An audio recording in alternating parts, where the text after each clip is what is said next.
এটা তো SIR guideline মধ্যে ছিল না, সুপ্রিম কোর্টে ম্যাটার গিয়েছিল। সুপ্রিম কোর্টে যে অর্ডার আছে এক্সট্রা অর্ডিনারি সার্কামস্টান্সেসে এক্সট্রা অর্ডিনারি ডিসিশন নিতে হলো, 142 অফ দ্য কনস্টিটিউশন ইনভোক করতে হলো, তারপরে এটা অর্ডার এসছে, এডজুডিকেশন চলছে এখন।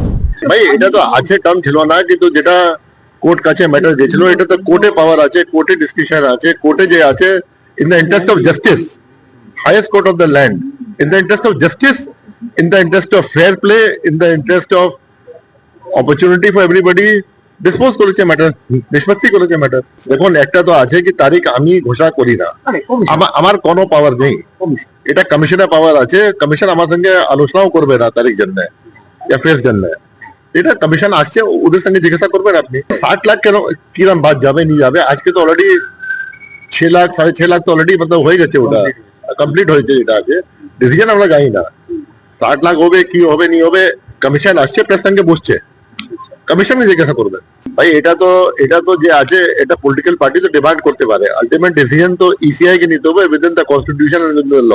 না এরকম এডজুডিকেশন এরকম জিনিস তো আমার নলেজে নেই, বাট প্রত্যেক ইলেকশনে কিছু ফর্ম 6 থাকে যেটা শেষ দিকে আসে, যেটা থেকে যায়, এত পরিমাণে থাকে না। ফর্ম 6 কিছু আছে যেমন আপনার 7 দিন টাইম দিতে হবে, সব দিতে হবে, রুল কি আছে লাস্ট ডে অফ নমিনেশন পর্যন্ত আপনি অ্যাকসেপ্ট করতে পারেন, কিন্তু আজকে কোন ফর্ম 6 দেবে কালকে লাস্ট ডে অফ নমিনেশন আছে তো নিশ্চয়ই ওটা নিষ্পত্তি হবে না ইয়ারও থেকে, ওটা থেকে যায়, এরকম থাকে। কিন্তু এডজুডিকেশন তো কোনোদিন আমি আমার নলেজে নেই। দেখুন এটা যেটা আছে আমি কিছু এটা বলতে পারবো না, ইলেকশন কমিশনে এটা ইখতিয়ার মধ্যে আসে।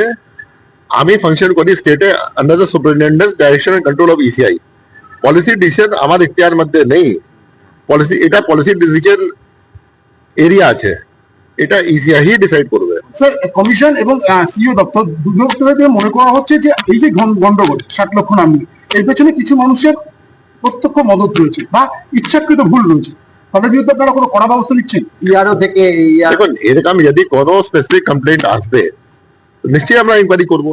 আপনারা খতিয়ে দেখে কিছু পেয়েছেন কেমন? এখন আমাদের এত ব্যস্ত আছি, আমরা খতিয়ে দেখবো কি আমরা অন্য কাজ করবো, এখন আমাদের কাজ নেই যে প্রত্যেক লোককে শাস্তি দিয়া, বাট যখন কমপ্লেন্ট আসবে আমরা each and every complaint address করি, আমরা রিপোর্ট চেয়েছি, ওটা যেটা আছে আমি এমন দাঁড়িয়ে বলতে পারবো না এটা হবে না হবে। আমাদের সব জিনিস যেটা আছে তথ্যের উপর হয়, এভিডেন্স উপর হয়, পেপার উপর হয়, যখন আসবে যেরকম আসবে বিবেচনা হবে এন্ড আমরা আইনগত ভাবে অ্যাকশন নেবো। নির্দিষ্ট সময়ে যেটা ভোট হবে তো ইসিআই তো ফুল টিম এখানে আসছে, ফুল বেঞ্চ আসছে এখানে 9-10 তারিখে, 9-10 তারিখে এখানে আসছে মূল্যায়ন করার জন্য।